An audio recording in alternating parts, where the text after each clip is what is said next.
Bienvenue à tous et bienvenue dans l'atelier du Caribou. Aujourd'hui on va faire un chevet pour mettre à côté du lit. On a déjà fait la table basse, aujourd'hui ça va être le chevet. On va garder la même structure, je t'explique tout ça dans 2 minutes. C'est parti.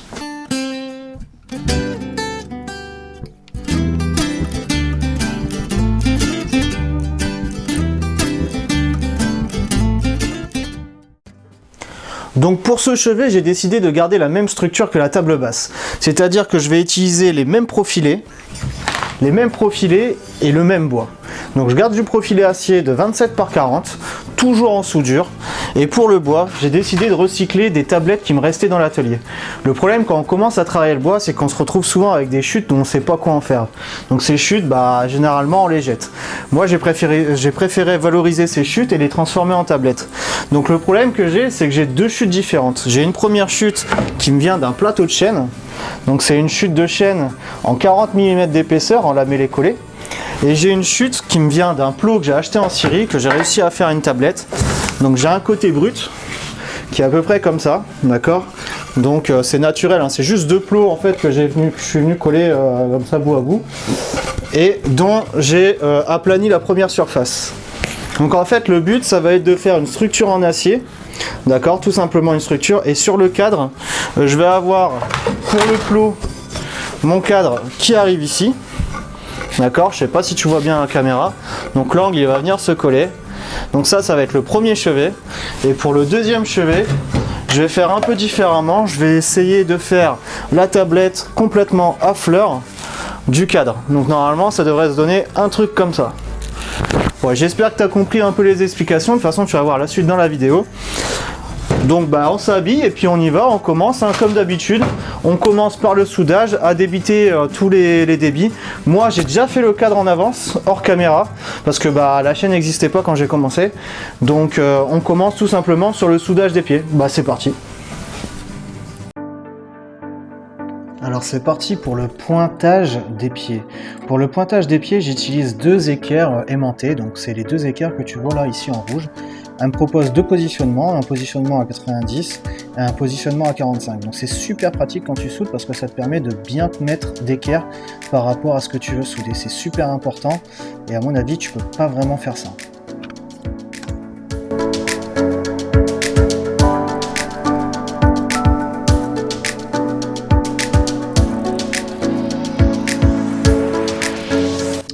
Et donc c'est parti pour le pointage. Là j'ai bien positionné mon pied, je vais pouvoir commencer à pointer le pied.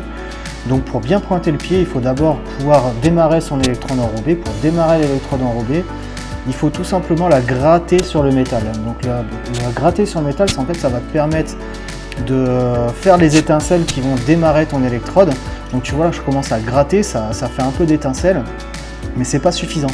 Ça va pas être suffisant, il faut vraiment attendre que le bout il soit vraiment rouge pour pouvoir commencer la fusion du métal pour commencer à pointer. Donc là c'est bon, je vais commencer à pointer les coins de chaque pied et puis je vais faire ça pour les 3 autres pieds.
Donc les pieds sont pointés, ont été pointés, ils ont été soudés.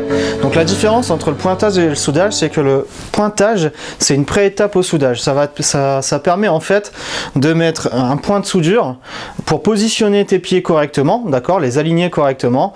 Et une fois que tout est pointé, en fait, si ça va pas, tu as juste qu'à me donner un petit coup de meuleuse et puis enlever ta soudure.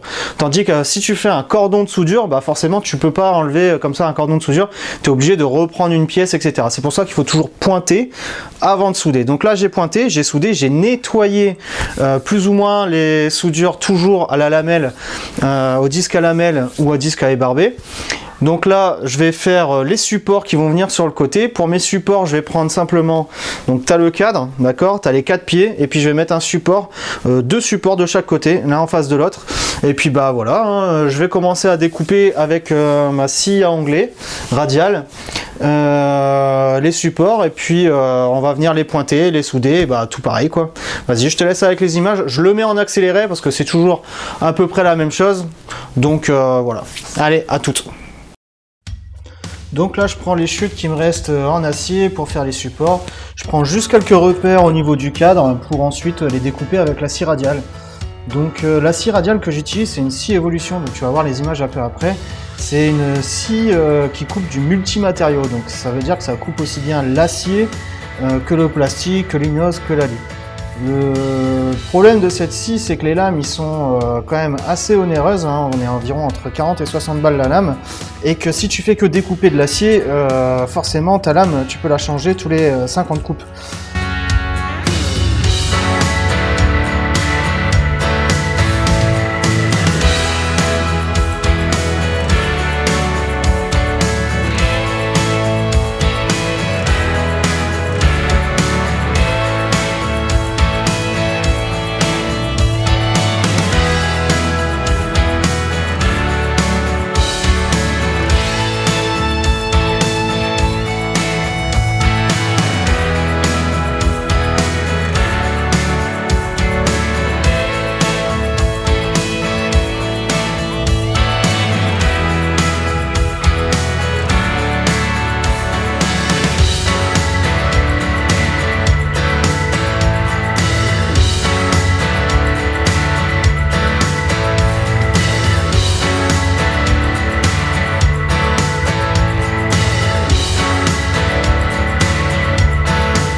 Donc voilà, les supports ils ont été découpés, je les ai pointés et je les ai soudés. Donc pendant la vidéo, tu me vois à un moment mettre un serre-joint. Alors c'est pas que je suis pas droit dans mes pieds, c'est-à-dire que en fait quand tu vas commencer un cordon de soudure sur une pièce, d'accord, par exemple si je soude ici, ta pièce elle aura tendance avec la chaleur à venir se donner une forme un peu comme ça de banane. Donc cette banane elle se rattrape sur des grandes longueurs, donc soit en venant tout comme j'ai fait prendre un serre-joint et puis ressouder de l'autre côté. Et si tu peux pas mettre de serre-joint ou si tu n'as pas besoin de ressoudure à mettre, et ben généralement on fait ce qu'on appelle des points de chauffe au chalumeau, c'est-à-dire que sur des longues pièces comme des limons d'escalier, on vient prendre la pièce, d'accord, qui est un peu courbée comme ça, donc en forme de banane, et on vient chauffer en fait différentes parties de la pièce pour lui redonner une forme à peu près droite. Faut savoir que la chaleur ça dilate le matériau et donc du coup ça fait courber le métal. Donc c'est quelque chose de totalement naturel. Donc là quand tu m'as vu prendre le serre-joint, c'est simplement que je repositionnais bien la pièce qui a été chauffée pendant le soudage. Voilà, c'est tout. Donc là, les soudures, ils ont été nettoyées. Je vais passer un petit coup de ceinte au fer et puis je vais commencer à nettoyer un peu tout ça. Et je pense qu'on va bientôt être prêt pour la peinture, pardon. Et puis voilà, hein, ça commence déjà à être à sa fin. Le projet est bientôt terminé. Et puis voilà.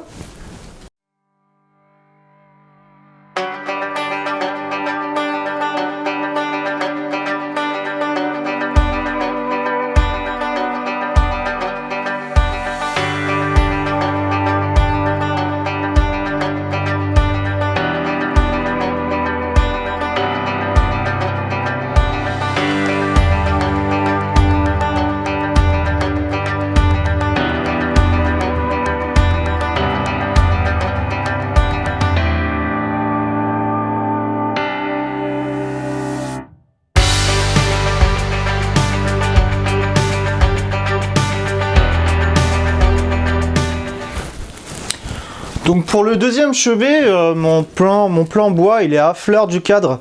Donc pour le mettre à fleur du cadre, en dessous j'ai mis des supports en forme d'équerre, d'accord, en forme d'équerre comme ceci. Sauf que là mon équerre, si je la soude comme ceci, bah forcément je vais avoir trop de longueur et donc mon plateau il va être trop bas par rapport à mon cadre.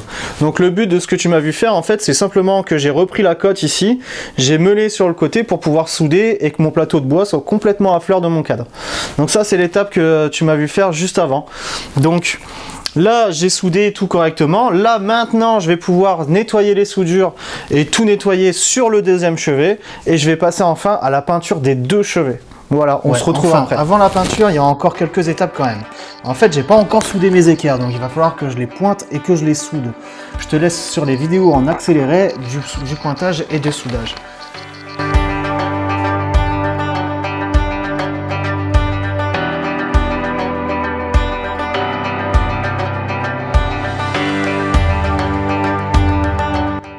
Maintenant que j'ai pointé les équerres, je peux enfin vérifier si mon tablette est bien à fleur du plateau. Ici, j'ai un tout petit décalage, mais c'est pas grave, vu que j'ai simplement pointé, je peux rectifier ça tout simplement en tapant un peu dessus avant de faire mes cordons de soudure.